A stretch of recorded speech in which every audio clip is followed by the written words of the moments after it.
Cette célébration permet, comme je le dis, de pouvoir faire le point sur les 30 ans passés, afin de voir quelles sont les avancées qui ont été enregistrées et enfin quels sont les défis qui sont devant nous. Vous le savez, effectivement, aujourd'hui, malgré toutes ces avancées, les enfants sont malheureusement encore victimes d'abus et d'exploitation.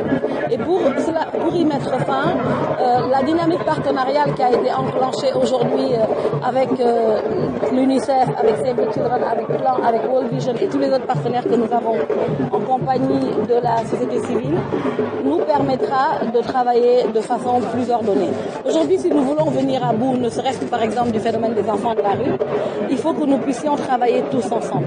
Le ministère de la Famille ne peut pas, à lui tout seul, résoudre ce problème. Il faut une approche concertée qui puisse aller dans la pérennité et qui puisse nous permettre d'avoir des résultats durables.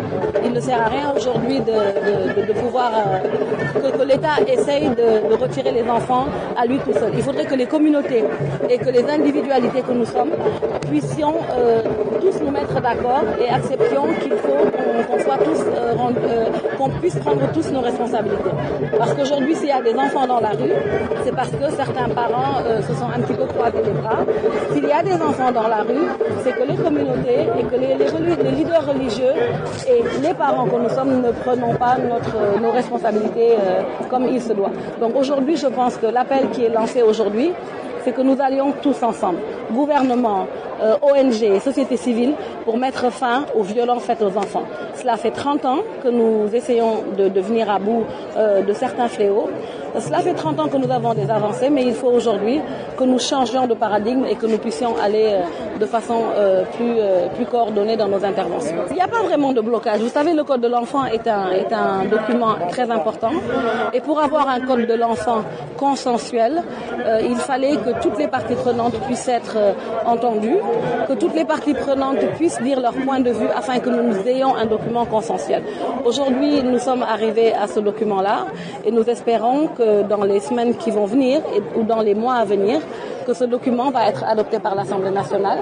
Et j'en profite pour faire un appel à nos parlementaires afin que le projet puisse être adopté dans les plus brefs délais pour une meilleure prise en charge des droits de l'enfant dans notre pays.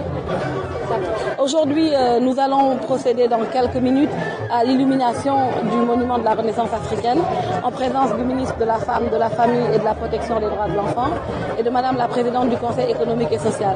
C'est des moments très forts pour montrer au Sénégal tout entier. On va illuminer ce monument qui a une symbolique très forte pour montrer aux enfants du Sénégal que nous sommes là et que nous allons tous veiller ensemble au respect de leurs droits pour un Sénégal.